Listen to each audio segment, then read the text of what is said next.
I would like to welcome everybody this evening to this wonderful collaboration between Pardes and Ayeka.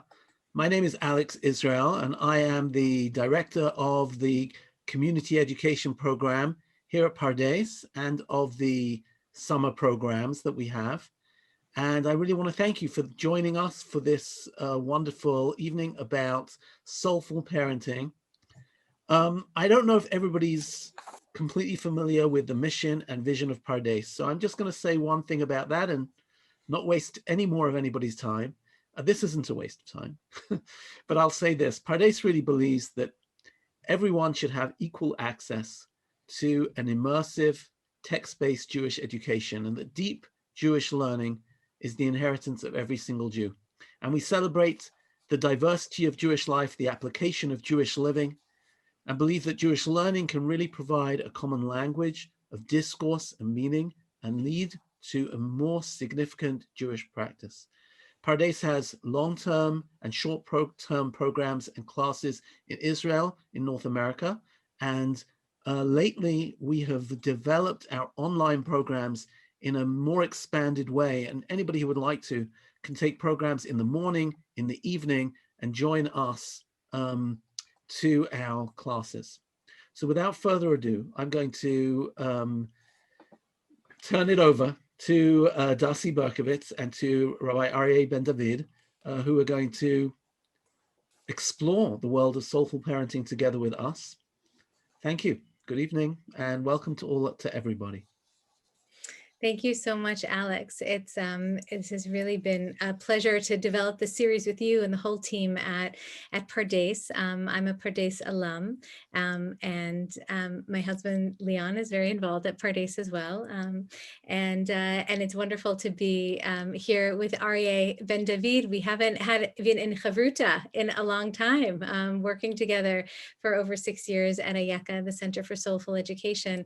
And what we thought would be just fun for us to do, if we can do anything fun during this period of time of living alongside COVID and this pandemic, is to be in chavruta with each other around what soulful parenting could mean for us today. And specifically tonight, we're going to be focusing on chaos. And I feel like there's nothing that's more on our minds and in our hearts and in our experience than for those of us who have children at home or grandchildren nearby, or even adult children who we're helping through this period of time of so much unease and so much disappointment and so much change and uncertainty. It's chaos. And so we're going to be diving into that a little bit. I'll just say a word about becoming a soulful parent. It's a program of Ayeka, which began about 5 years ago, alongside Ayeka's signature work in soulful education, which trains Jewish studies teachers both abroad in the States and in Israel. And becoming a soulful parent came up because we realized that parents need moments to be able to explore and experience and give space to their inner landscape and their inner terrain. We're so busy at work doing things for our children, managing our kids' schedules, worrying about our children, and providing opportunities for our children, that sometimes we get lost in the mix, and our own experience, how we act and react, gets sidetracked. And obviously we can't ever control our children. That's really not what we're in the business of being parents to do. But what we can offer a measure of control around is ourselves, is our own reactions, is our own capacity to expand our sense of love and capacity to listen to our children, and really to become attuned to their souls and to our souls as well. And so becoming a soulful parent came about to really focus on three things. Becoming, we're always in the process of hitavut in Hebrew, of becoming. The God's name is Ehyeh Asher Ehyeh. God is always constantly in process. So much more we're in process as being B'Tselem Elohim. So to be able to really embody and know that every day is a new day to begin and to kind of to approach whatever issue we have in our family anew. Soulful is from the perspective of really becoming attuned to our uniqueness and our God-given qualities as parents and our child's as well, and to really become attuned to a notion of our children have a tikkun to make in this world, even if they might be radically and wildly different from us. And we do too. And so to appreciate that and embrace that and embody that. And parent, because we're focusing more on ourselves, we're focusing more on our own experience as parents, as opposed to only activities that we might do with our children. So becoming a soulful parent helps us really create a little bit of expanse internally to be able to think about some of those ideas. So I want to start now, as we have a nice group on the phone, on the call now, to just settle into ourselves for a moment. We'll just take a moment or two just to kind of get a little bit centered. So many of us ran from doing some things, maybe bedtime with our kids, or maybe we're in the middle of our days if we're in the States, and managing our kids' Zoom schedules and meals that are, to be cooked and work to be done. But for this hour, just to be here and to be present and to be together. So and I also invite folks who have their screens off to put their screens on and to give yourself this gift of an hour to explore fully with us. If you're comfortable doing that, we'd really welcome it. So I want to invite you to sit comfortably in your chair, wherever it is you are, maybe on your couch or on your bed, and to just lay your hands comfortably on your knees. And just I invite you to take a few breaths, a few deep cleansing breaths.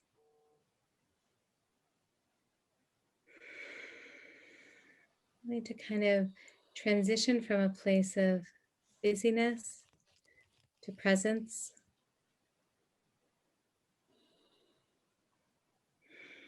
And to know that as you breathe in, Linshom, Nishimot in Hebrew,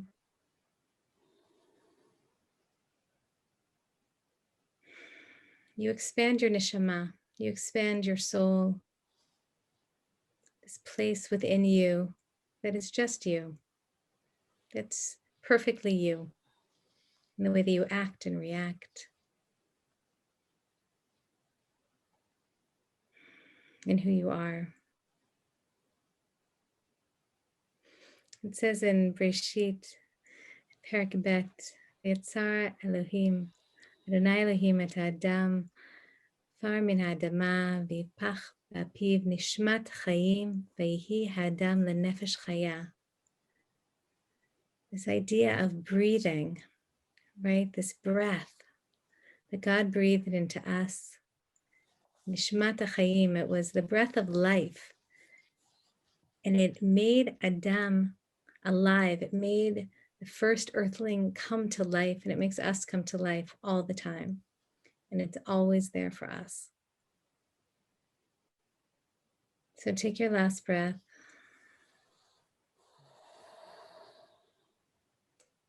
And when you're ready, you can open your eyes and join us.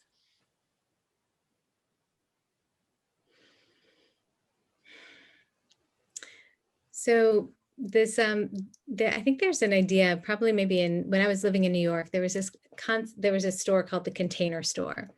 And I feel like this Container Store was meant to really just contain everything. It was kind of the myth of containment, that if your life was unruly, you can go to the store and everything's going to fit inside. You can organize everything will have its place. It will be mamash mesudar, totally perfectly ordered. And I think that, it's the kind of marketing fantasy of all of our lives when we feel like our life is out of control. And I feel like this year, more than ever else, we felt like our lives are quite out of control in so many ways. And we've had to learn and relearn, what does it mean to live with uncertainty in so many ways. And it's kind of blown open this myth for us, of containing everything. And when I think about my life as a parent, I just had this experience today, in fact, where I had this perfect plan. I had this plan that was foolproof about a particular issue with one of my kids, of how I was going to get them to do something that I wanted them to do, that's been really like in the making for quite some time now. And there were a lot of phone calls, and I had spent a lot of time on this project, and there was refusal. It's like, no, I'm not going to participate. Like, thank you very much, Ima. Like, thank you for trying to put everything in order and to make everything, very, very misudar for me, but I refuse. I'm not going to participate in it. And of course, the feelings that left in me was, are you kidding me? What are you talking about? Of course, you should follow my plan, because I made the plan. And I think that in that moment, and that disappointment, and that, kind of upset that I felt, was this truth of our relationship, right? That it's not, that there's life there, of my child, that I need to really contend with. And I'm thinking about, kind of where this idea of chaotic feelings, comes from, or where we can really point to it in the Tanakh. And it really comes from the very opening verse of Breshit. Breshit bara Elohim et hashamayim v'et haaretz. Very clear. There is a shamayim and there is haaretz.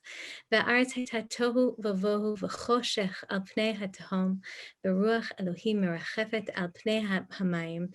And there was tohu v'vohu, and there was just this unformed, unknown, untamable mass that was happening, and darkness home upon the earth, upon the waters. But there was Ruach Elohim, and there was a spirit of God that was hovering there as well. V'yomer Elohim yihi or. And what I love about these three verses, right? The uvda of creation, that there is a moment where everything is created, and then there's chaos, and then there's tohu vavohu, and then there's light.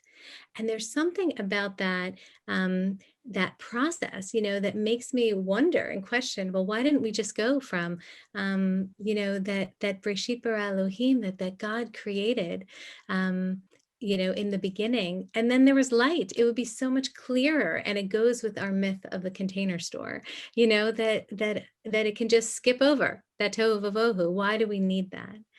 And I think that the tohu vavohu just speaks to the reality of our lives. And I want to share just something from a book I wrote called Becoming a Soulful Parent, A Path to the Wisdom Within, because I think that this is just, it's true for us. So we might prefer the idea that order is always possible if only we worked hard enough, or that our outer lives might radiate the sense of order and control. But our inner lives tell a different story. Our inner lives are full of complexity, inconsistency, and sometimes a sense of confusion or even chaos. Our children might feel this way too. And instead of acknowledging confusion as a part of life, we are constantly trying to do something about it. We perpetuate the myth that if only we had the right plan, the right behavioral modification chart, the right heart-to-heart with our kids, our children will get over that tohu vavohu they might feel inside. Recognizing the tohu vavohu is an essential stage in life and can help us become less agitated when the clear structure of our lives is derailed. This knowledge can help us become less controlling as parents too.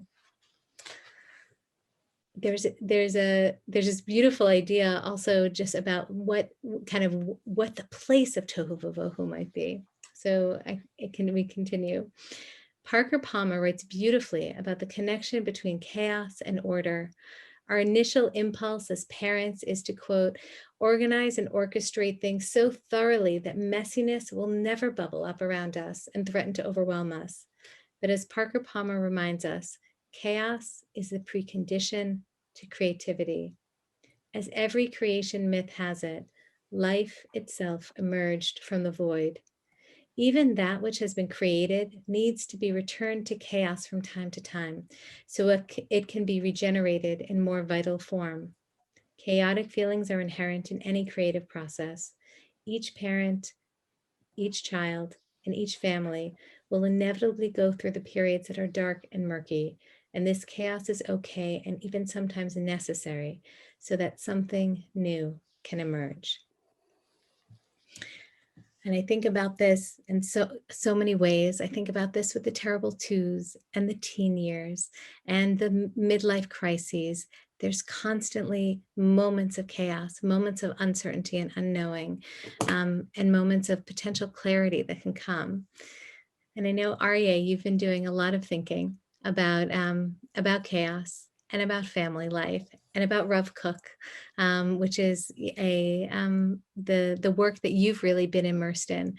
And I would love to hear your perspective on kind of what is, from your own life experience as being a few years my senior, what's the place that you've seen, having whether raised your own children or even your grandchildren, of how how do we get comfortable? I mean, if we even have that aspiration with chaos, how does that land for you?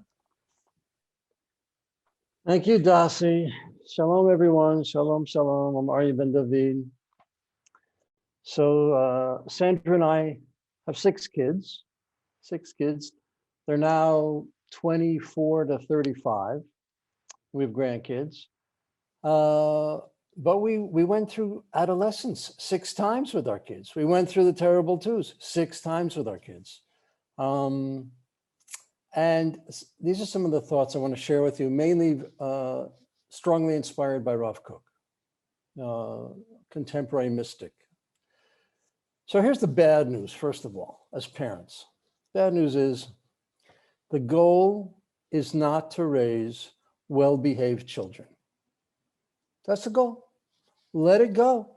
The goal is not to raise well-behaved children. That is true, and my kids will attest that when we live in Israel, and when my parents or in-laws would come to visit us and they'd stay with us for a week, I would freak out the 2 or 3 days before they came. The grandparents are coming. Oh my God, hold your fork like this and hold your knife like this. And remember, please. And remember, thank you. And I would totally freak out and make sure that they sat at the table nicely. But that was just my neurosis. The goal is not to raise well-behaved kids. Kids should not necessarily be well-behaved. They should be mentioned. They shouldn't, do horrible things. But kids should be allowed to be crazy, intense, wild, passionate, and draw outside the lines. And that's hard for a lot of us because it's easier when our kids are well behaved, and it's easier, and they look nicer and they're all well scrubbed and everything, and they've done their homework. But that's not the goal. The ultimate goal, of course, for us as parents is to raise kids to become independent adults, to discover what their soul is saying to them so they can make their contribution in the world. And that's the goal, to let them leave the house with full confidence and awareness and self-care and self-knowledge to do what God wants them to do in the world. So what does this have to do with chaos? So Rav Kook says like this: children are born and they're very nice and they're sweet and they're cuddly and they're adorable until about the age of 5. And then something happens. And from the age of 5 till about the age of 15, says Rav Kook, their bodies outgrow their brains. So they just don't have the wherewithal to figure out what's going on with them. The needs of their bodies, the growing of their bodies, later on their hormones. It's all happening so fast and so intensely and so strongly that their brains are lagging behind. So their brains will eventually catch up when they're 16, 18, 20, 25. Their brains will catch up. But for a good 10 years, kids are out of control. And we should not expect them to be in control because their metabolism is out of control. Right? And it's crazy. They'll be passionate about all kinds of things. We had 2 girls in high school. They said, Abba, Ima, we want to shave our heads. Yeah, that's what we want to do. We want to shave our heads. So what did they went and they shaved their heads. That was a terrible idea. Every time I looked at Mayan or I thought of the Holocaust. It was a terrible idea. But kids have to be passionate and crazy to discover themselves. They have to make their mistakes. So what does that mean for us as parents in terms of the kids being out of control from 5 to 15? So I want to take it to one more level, to another level. It doesn't just mean handling the chaos. It just doesn't mean embracing the chaos. I want to go a step farther. If we really want kids to raise kids with self-knowledge who are not afraid, I find so many kids are afraid today. We have to encourage the chaos. We have to, what does that mean? We have to teach our kids not to be afraid to get lost and make bad decisions. When our kids were young and Sandra was, preparing for Shabbat, I used to put them in the car, 3 or 4 kids at a time on Friday mornings, and we go, quote, exploring. What did exploring mean? We get in the car, we had no destination. We would just drive. Kids would get turn left, turn right. And we had one rule for the 3 or 4 hours we went exploring every Friday. One rule. It's not considered a tiyul unless we get lost. We have to get lost. But are we lost yet? Are we lost yet? I wanted to teach our kids not to be afraid of getting lost, because we get lost in life. We get lost at age 10 and 20. I got lost at age 40 and again at age 50 and again at age 60. Dasee said we're works in progress. So we get lost all the time because we don't know what the next stage is. Avraham, when God said to Lech Lecha, Avram got lost. Ayeka. He didn't know where he was going. I think one of the most important things we have to do as parents is take a deep breath, let go of the need to have our kids behave well, be well behaved, and invite the chaos into their lives to get lost, because that's the only way they will discover themselves. Rav Kook says, Kol nefilah machshira aliyah kfula. Every fall that a person does is the springboard for an aliyah, for going up even higher. We can't get higher unless we fall and make mistakes and screw up. And that's hard. So we want to raise really passionate kids. Mayan, when she was in high school, when she was 16, she got into politics and she would argue and scream and go to every demonstration. And one time I said to her, Mayan, one day you're going to run for prime minister and I'm not going to vote for you. She was so extreme. And that's what we want. We want our kids to be passionate and extreme because as Rav Kook says, in a sense, if I paraphrase him, if our kids don't fight for their chocolate chip cookie at age 5, then they won't have the wherewithal to fight for social justice when they're 35. So we as parents, we have to really caution ourselves not to over control, not to make sure they're well behaved, not to make sure they always, and this will sound heretical, but our kids never got to school on time. Our kids, sometimes they did their homework, they didn't. Sometimes they brushed their teeth, they didn't. I know my wife gets mad at me when I say that, but they're all okay now. And our kids who were crazy during their teenage years, now in their 30s, they're so sweet. What am I saying? I'm saying from age of 5 to 15, we allow our kids a lot of breathing space and room to be passionate and extreme and make their mistakes and be crazy, because they're not supposed to have any order because their bodies are so much stronger than their brains. So that's hard for us as parents. But I think that's really what the message I wanted to just really encourage us all. It's okay when your kids find their passion, be a little crazy, and that's what they need to do. They have to learn to make their own mistakes. We have 5 kids who've gotten married, and I said to each of them before they got married, Sandra and I have been married almost 40 years. I said, I so wish I could give you all my wisdom after 40 years and not have you make the same mistakes that we made. I so wish I could give you that wisdom. But you know what? You have to make your own mistakes. That's the only way you're going to learn. You have to make your own mistakes. And that's true for 5 to 15. And we have to give our kids enough space to make some bad decisions. And that takes a lot of breathing. I love Dasee.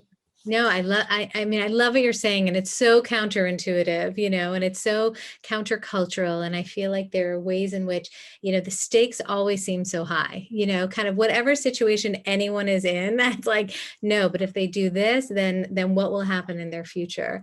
And I'm thinking about that, kind of how can we affirm our own values, right? Of this is what's expected. This is what we want. This is the values of our home. I mean, Jewish values and creating Jewish homes, we're all about that kind of very clear and firm articulation, while still deeply believing that they each have their own path, because I think that it's so easy to say, my child has his own path, and but it's so much harder to really believe in it and live it and really live it. And I would love to know, like, how do we even, given your perspective also of time, and I think that that's also something so critical, having a longer view than parents who are in the day-to-day. How do we really believe, and even what would Rav Kook say about really believing in everyone's derech, in a full way? What do you think? I think the way that we cope. You want me to answer, Dasee? Yeah, sure. Okay. We're in Chavruta, we're debating I want to show you something. Can I show you something? You see this Kiddush cup? Yes. Can you see it's a little crooked and awkward, a little bent? So when Sandra and I once were cleaning, we lived in the first years of our marriage on Rehov Emek Rafaim. You give me a sign of life. You know Emek Rafaim? We lived on the 3rd floor, not far from Pardes, on the 3rd floor. We were cleaning for Pesach. Shachar was 4, Mayan was 2. And I said to Sandra, have you seen all the Kiddush cups? There are a whole shelf of Kiddush cups. Are you cleaning them? And Sandra said, no, I'm not cleaning them. I'm doing something else. I turned to Shachar. She's 4 years old. I go, Shachar, have you seen all the Kiddush cups? She goes, no, I haven't seen them, Abba. A minute later, Shachar comes up and she goes, Abba, I know where the Kiddush cups are. I go, oh, good. I wanted to clean them for Pesach. I go, Shachar, where are they? She pauses, 4 years old, and she goes, I threw them all out the window. I go, what? We're on the 3rd floor. Oh, I'm Emek Rafaim. I go to the window to look out, and there are 20, 30 kids there waiting for the next aerodynamic test to see how something comes out of our window. All the Kiddush. I go, Shachar, what happened to that antique clay menorah that we got for our wedding? She goes, Abba, it smashed into 1,000 pieces. And this is our Kiddush cup that we put down every Friday night, and it's slanted. And you know what we have? That was a lot of chaos. That was unpredicted. And you know what we have? We have an amazing story. We have such a story. We have such a laugh. We have so much fun with that story. Shachar's 35. For over 30 years now, we've had a laugh with that story. There's a philosopher who says you can bear out every issue if you can turn it into a story. So Dasee, that's what I would say. When Shachar and Mayan and Amichai took the magic markers and started drawing on the wall in their room, they didn't know that it was a rented apartment and you're not supposed to draw on a rented apartment. Oh my God, what a story. We've had that story now for over 25 years. We can bear out any craziness when we turn it into a story. And that's part of our challenge. Embrace the creativity, laugh about it. It's hysterical. Nobody's getting hurt. Nobody's getting pain. And the chaos, those are the seeds for great stories. And let me say one more thing. The chaos never goes away. The same girl, Mayan, who shaved her head,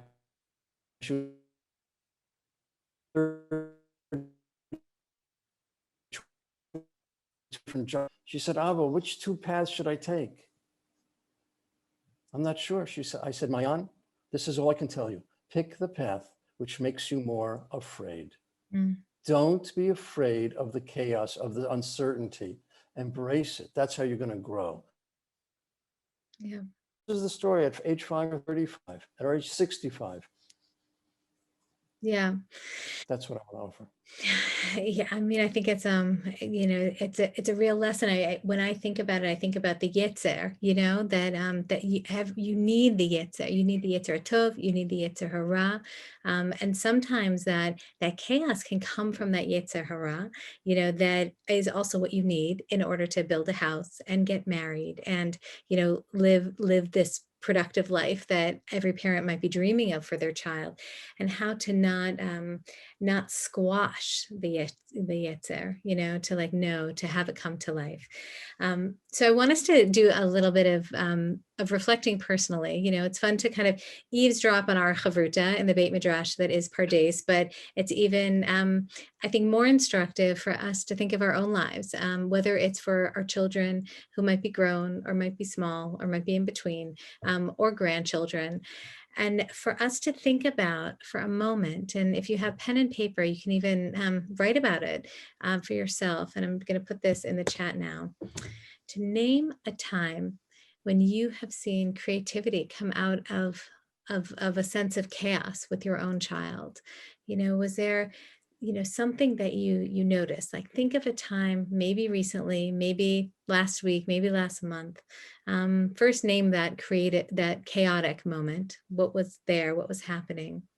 And if you can, that second step is to think, what was that creativity or that something new that might have emerged because of it. I see that we have one more minute until we end, and I'm grateful to Alex for putting in the chat a link if folks want to check out this book, Becoming a Soulful Parent, A Path to the Wisdom Within. There's a lot more anecdotes and questions for kind of self-discovery around this issue and so many more issues around overwhelm, around sibling rivalry, around prayer and how to cultivate a prayer life, around Shabbat and Shabbat practice, around partnerships and relationships in our own family. So we invite you to check that out, and also invite you back for a couple of other sessions we have next week. I'll be in conversation with Rabbi Lisa Sachs and also a Pardes alum, and Rabbi Mark Baker, who is the CEO of the head of CJP, Jewish Federation in Boston, and also a Pardes alum. And Aryeh, it has been awesome being in conversation with you, and I'm so grateful to you and grateful to the whole Pardes community for inviting us into this conversation, and for all of you for taking the time and being with us today and tonight. And we wish you many, many blessings and a lot of chaos in your week ahead.